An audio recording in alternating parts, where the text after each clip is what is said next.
Again, we welcome you to the diaspora here on the Nigerian Television Authority. Welcome to the program. Now, this week, we intend to continue with our discussion on Nigerians living and working in the United Arab Emirates. Last week, you recall that we brought you an edition where we talked about Nigerians in the diaspora and their engagement with President Muhammadu Buhari in Dubai. Now, this week, we'll bring you more on Nigerians in the United Arab Emirates. Welcome to the program. I am Makut Simon Macham.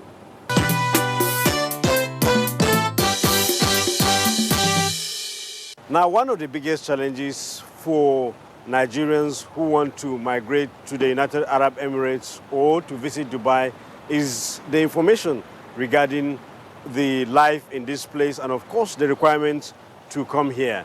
Now, we spoke to some of the Nigerian diaspora here who have stayed here for some time, and then they share their views with us on what it takes to come to this country and to do business.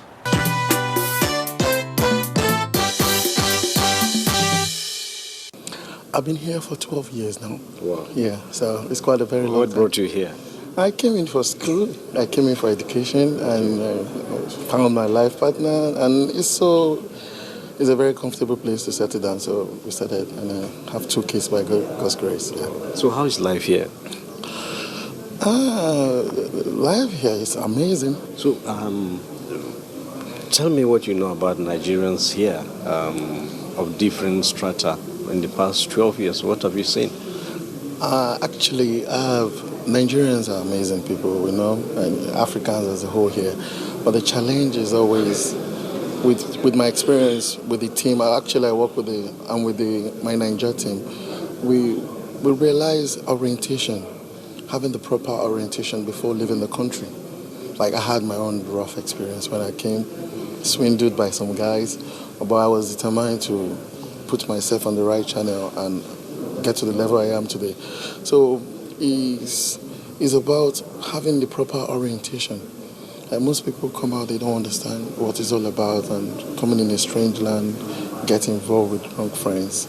And so I think that's it. Apart from that, Nigerians are amazing here. As you can see, we have huge professionals from all over Nigeria here, in all parastatals. Why did you come here, and what was your motivation of coming to this country to do business here? Yeah, First of all, I came through Nigerian Airways. During the days of Nigerian Airways, I was a local staff based here. And after the folding up of Nigerian Airways, I decided to stay back and establish a business of mine. Okay. Yeah. So how has life been for you here? How will you describe your life? Because of the security and the stability, our investments are so secured, and we've been growing in our businesses. So that's why, as a business person, when you have the peace and the stability, and Dubai also is a diversified market for all over the world. People come here to buy, so we are enjoying our businesses here. That's now, why. How are you translating what you are doing here? How are you contributing to Nigeria and Nigerians? Right now, I'm employing Nigerians directly from home. Yeah, I have few Nigerians that are Kano citizens who knows my product. I also they market my product in the Kori market. So my prayers one day is that the government should be able to support our dreams so that I move back home.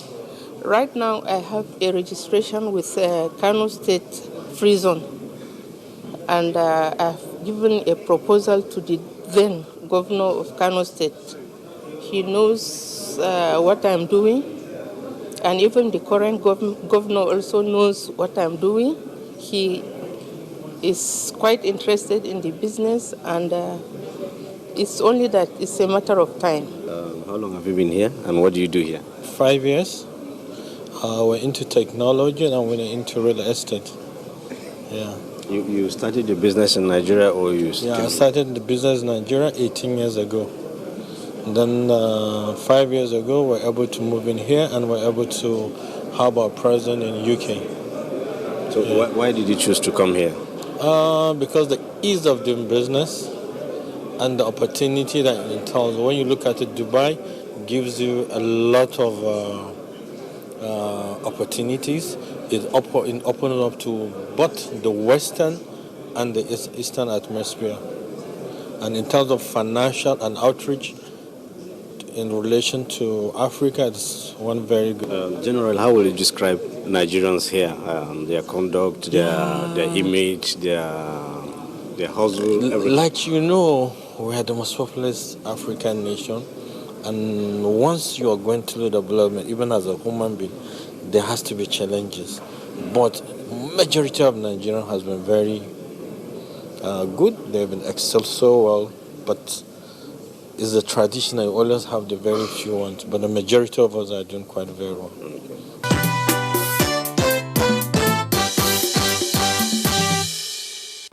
Now, image is everything, and of course, perception drives the reality that people put on Nigerians wherever you find them. So how is it here in the United Arab Emirates? Of course, we ask these Nigerians how they are perceived and how they are received in this country. Here are their views.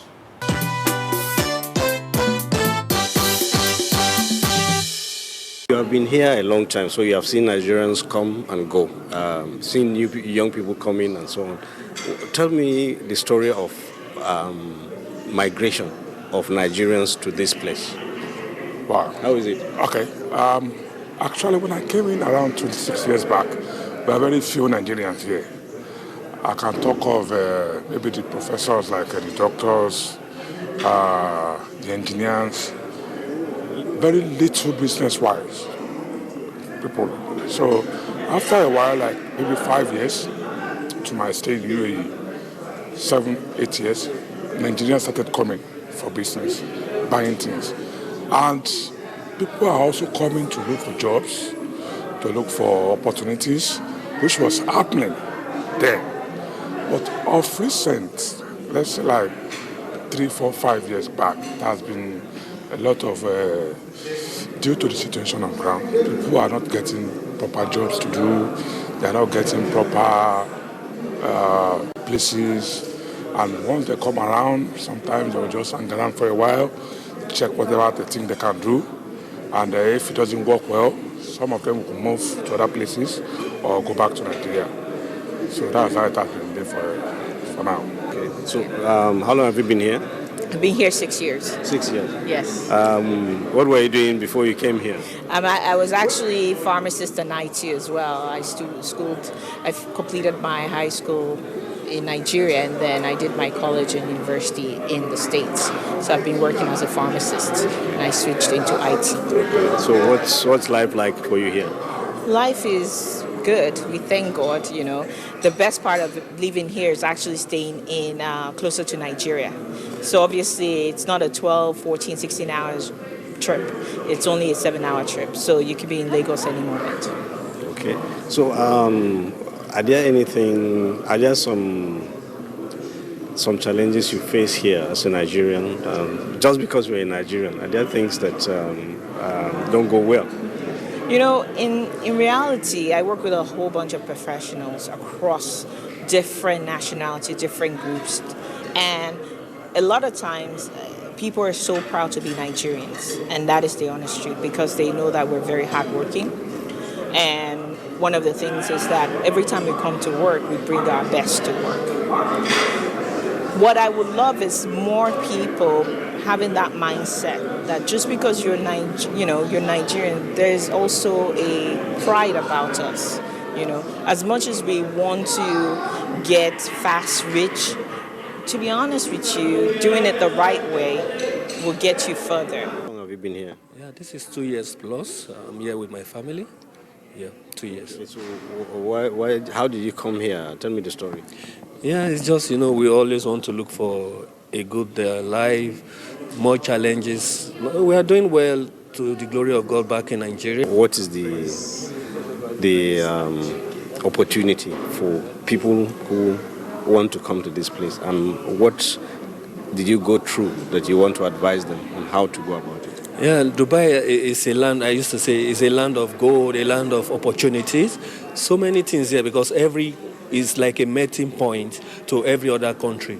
And America wants to be here, Russia wants to be here. So if American can leave his country and come here, that means there's a good thing here. So I used to tell every Nigerian that wants to come here, there's a lot of opportunity. Just behave yourself as a good Nigerian. So there are a lot of opportunity, and I've been encouraging a lot. At least now I'll be able to bring about 25 people, and they are doing well in their own field here. I'm originally from Kano State. I'm a professor of human anatomy in the Mohammed bin Rashid University of Medicine and Health Sciences in Dubai. This is the new medical university, and we are the pioneer academic staff that train students of health sciences in medicine, in nursing, and other allied health sciences. Tell me about teaching here. Did you teach in Nigeria? I had the privilege of working in Nigeria very briefly in Bayero University as well as Ahmadu Bello University as an academic staff, but that was a long time ago. I have worked in many parts of the world, in the UK, in Dubai, and in the Sultanate of Oman as well. Just basically, I'm an academic staff. I'm a medical doctor, but specialized in human anatomy, which is part of the basic medical sciences. So how is it here? Well, as you know, training of health professionals, doctors, nurses, has changed over the last 50 years. And now there is a lot more of accountability on what is learned. There is a lot more of trying to make the students to be able to conduct themselves as health professionals, and there is an emphasis of having now to determine what kind of doctor you want to produce, even before you begin to produce the doctor. And this has been the change and the emphasis now, where the medical college first has to determine the type of doctors they want to produce, and then you plan your program, you plan your teaching program and the experience tailored to that requirement. And this has been the major change in medical training in the whole world. And it will be very interesting to find out whether this is the same kind of approach that is followed in Nigeria. So from your work here, what are the lessons you think Nigeria needs to learn from what you're doing here, exposure here?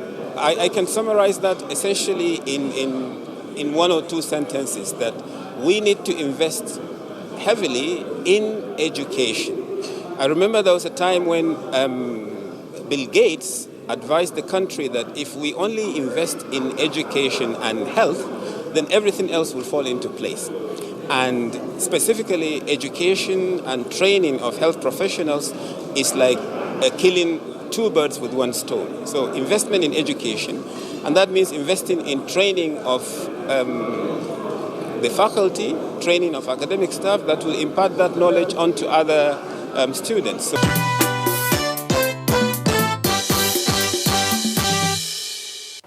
again, here is the Minister of Foreign Affairs, Geoffrey Onyeama, to tell us about Nigerians in the diaspora and, of course, their investment opportunities.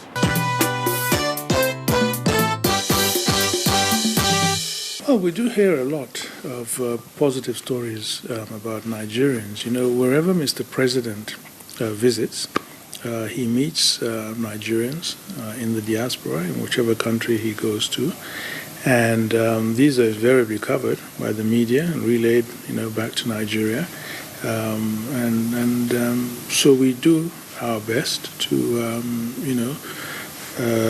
to communicate and disseminate information regarding, Nigerians that are doing well around the world. But I don't think it's something that is that hidden. I think, Nigeria, everybody, Nigerians and non-Nigerians know that there are a lot of Nigerians doing great things all around the world in all the fields, and everybody talks about this, and that's what's sometimes so that makes people get so exasperated about where we are as a country, because they recognize and they see that we have so much in the way of human resources around the world, that they believe that the sum total of that should be a Nigeria punching above our weight as a country. And so as we underperform, we know that that a lot of people find it baffling. And the reason they find it baffling is because they know that there are just huge numbers of Nigerians around the world who are showing that they are amongst the best, in whatever field they're involved in the world.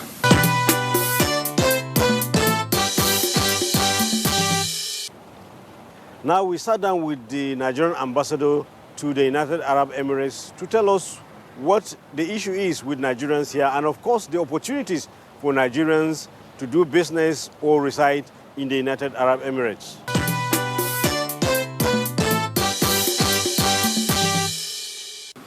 Well, our estimate of Nigerians here is maybe it's about 10,000. And I can tell you that the bulk of Nigerians living in UAE are law-abiding. They carry out their legitimate businesses. And I can assure you that the number of professionals, Nigerian professionals in all fields, be it medicine, architecture, engineering, health, and everything, they are pursuing, they are legitimate, and they are highly rated. So, of course, there may be some, maybe you heard about the recent incident. Now, that has not changed the perception of Nigeria and Nigerians in the UAE. Because the bulk of Nigerians, as I said earlier, living in UAE are highly rated and they are highly professionals in various fields, like I said. So it has not changed, and the government itself has not changed its perception of Nigerians. So, yes, I know it's painful, and nobody is happy about it, but I can assure you that it has not damaged anything. Now, how do you relate with these Nigerians as a mission? How do you relate with them? At what level do you meet? Is it when they have problems they come to the mission, or do you look for them in any way? Well, actually, most of them come to the mission. I won't say when they have problem, but of course, some come to the mission when they have problem. Some come to the mission to renew their passports. Some come to the mission to get some of their papers attested. But I will say that I've not been very active with engagement with Nigerians because one, I'm just new. I've just spent a little over a year now trying to understand the environment generally. But now that I'm in a position now to engage them in various fora. I've met them, some of them individually, some of them collectively, especially through the Vice President when he comes here. And I intend to really formally engage them.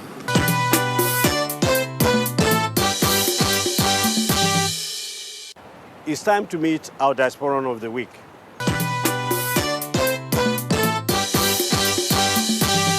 Israel Adesanya set up a trans-Tasman 185-pound title fight with Australia's Robert Whittaker by winning a 5-round war with Kevin Gastelum, while Dustin Poirier is looming large for lightweight champion Khabib Nurmagomedov after also going the distance with Max Holloway. Adesanya won a unanimous decision 48-46 on all three judges' scorecards.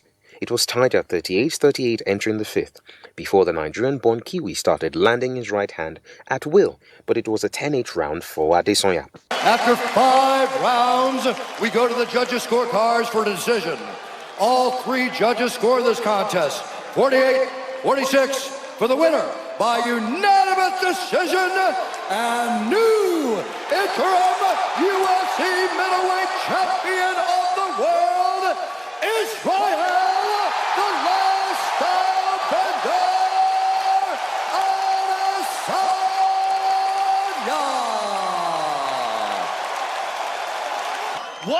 was going on in your mind before the 5th round started? Where did you feel you were on the scorecards, and what were you thinking? I don't think about scorecards. All I need is one round. I kept on saying in my native tongue of Yoruba, Ayabiekun, because I got a tattoo of Nigeria with a lion inside of my chest, and that's heart of a lion. Ayabiekun, Ayabiekun. Honestly, but I knew I was willing to give it all and leave it all in there.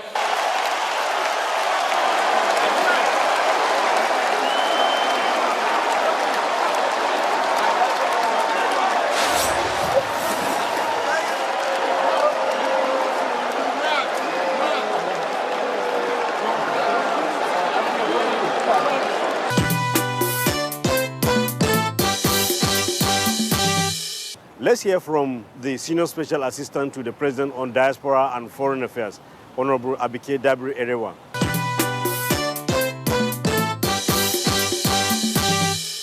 We've had almost on a weekly basis stories of Nigerians excelling all over the world. We push them out, but it doesn't go viral. Do we start with Stella, the lady that broke the 20-year-old record in India? In 100 years of that university, nobody has won 20 awards, 20 medals. She did. Stella Emelife. Or do we talk about the girl who got admission to 20 Ivy League schools in America, Damilola Adekeye? And I think she reluctantly chose Yale, you know. Or do I talk about the boxer, popularly called Ayabiekun, that is the heart of a tiger or a lion, who won the UFC boxing champion in New Zealand? Or I could go on and on. Or do I want to talk about Kasi Madu, who is the first African to be elected into a Canadian provincial parliament? And of course, we have, years back, the first Nigerian to be elected into parliament in Poland, Mr. Godson. So we could go on and on and on, whether it's the field of arts, entertainment, education, medicine. Nigerians are just the best everywhere in the world. So one of the things the Commission will do is push these stories to the front burner, and hopefully, you know, these are stories we will tell about ourselves. Everything is about perception and packaging. Some of these countries that we go to and celebrate, they have their issues to crime, criminality, but what are they pushing out about themselves? So the stories of Nigerians excelling, we need to push them out to the world, and also, you know, bring them also closer home. So what we're saying is that wherever you are in the world, you can work with your country. Work together. Let's build a great Nigeria. So that is important, and we appeal to the media to join us in celebrating the goodness in ourselves. And as I've always said, we should not accept any stereotype. 419 does not have a Nigerian address. Crime and criminality does not have a Nigerian name. You know, somebody in America who pretended to be a Nigerian for years, used the Nigerian name, turned out to be a 60-year-old American. So again, we need to believe in ourselves, celebrate the goodness in us, and, you know, also believe in our country. And together, working with Mr. President, I'm sure we will work together to build the Nigeria of our dreams.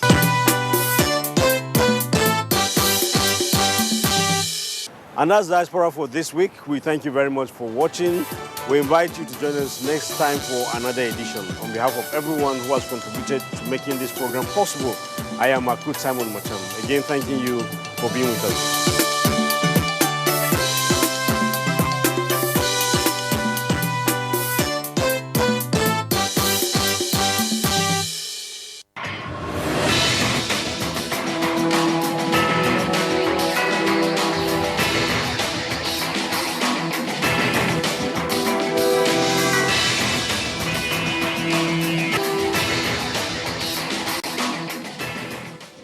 Imagine a station where you access information. Think of a station that creates awareness for national development. Imagine a station that prepares you for a bright and greater future. A station for all ages.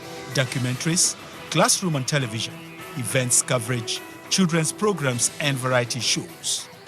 Always stay tuned to NTA Knowledge on the StarTimes platform, channel 359. For partnership, sponsorship and advert placements, contact us on NTA Knowledge. NTA Knowledge, learning to broaden horizon.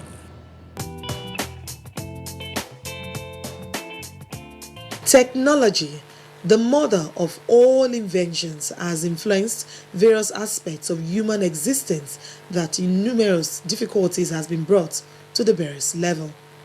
Travel as a form of communication has been made simple through the invention of the motor car, which can travel several miles in a very short time.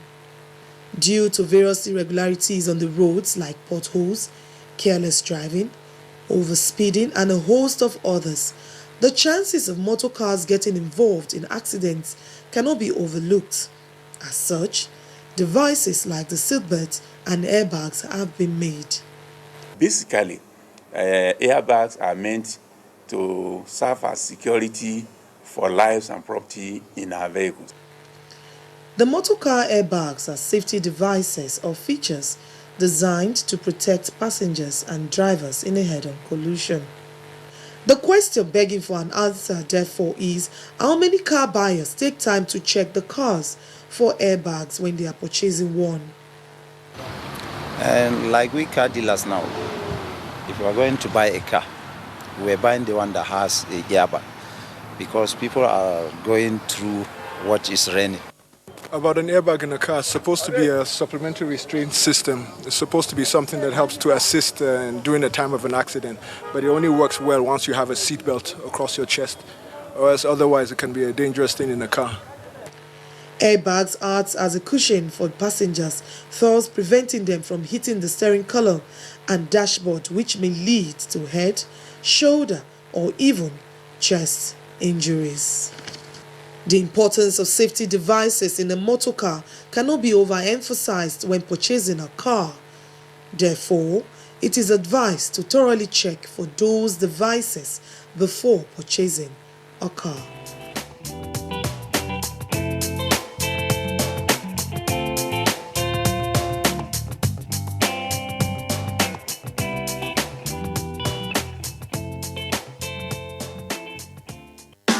You are watching NTA, Nigerian Television Authority.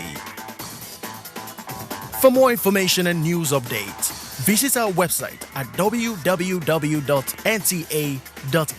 or you can follow us on Twitter at NTA News Now, or you can like us on Facebook at NTA Network News. Stay connected on our YouTube channel at www.youtube.com/NTA News Online. Watch our live stream at www.nta.ng/live. NTA, you can't beat the rich.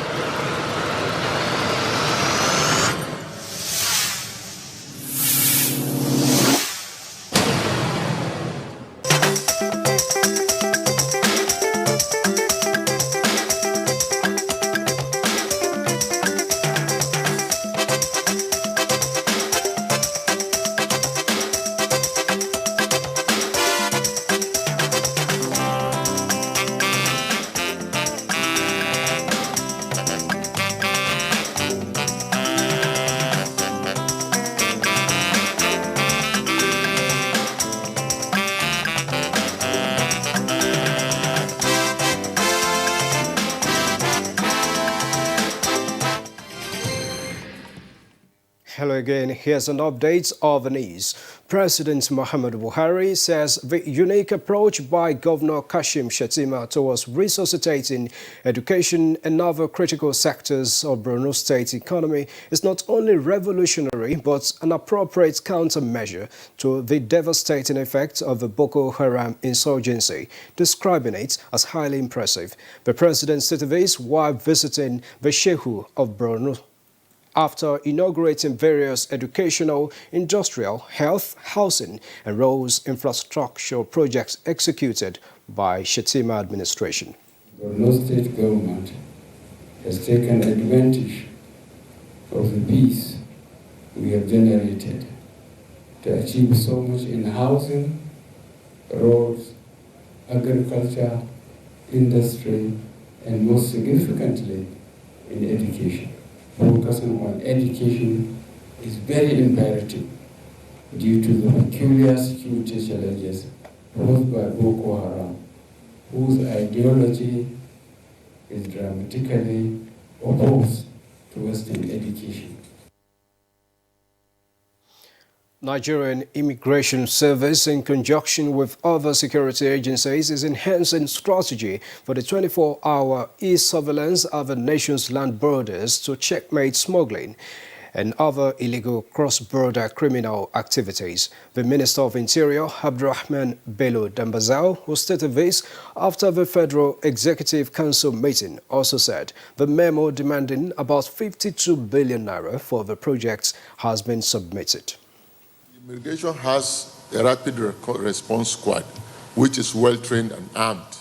But of course, that will carry out response in accordance with, its capacity. But where this threat is big, this information is also passed, for instance, to the Air Force, to the police. They also have the capacity to respond.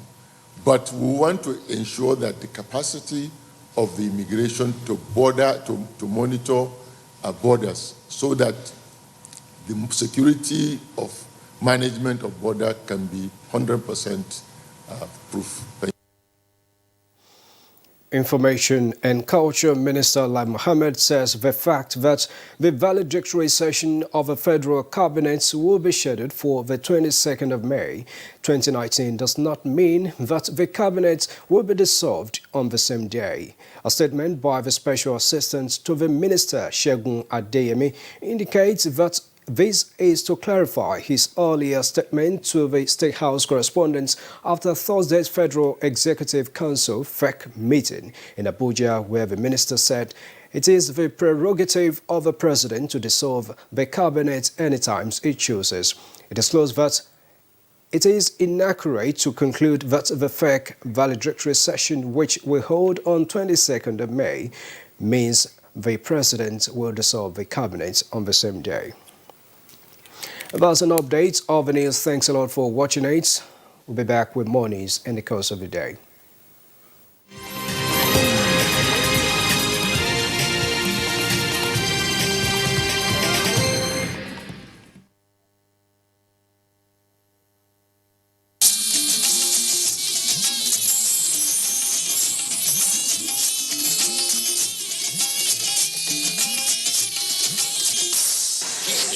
Service of the NTA.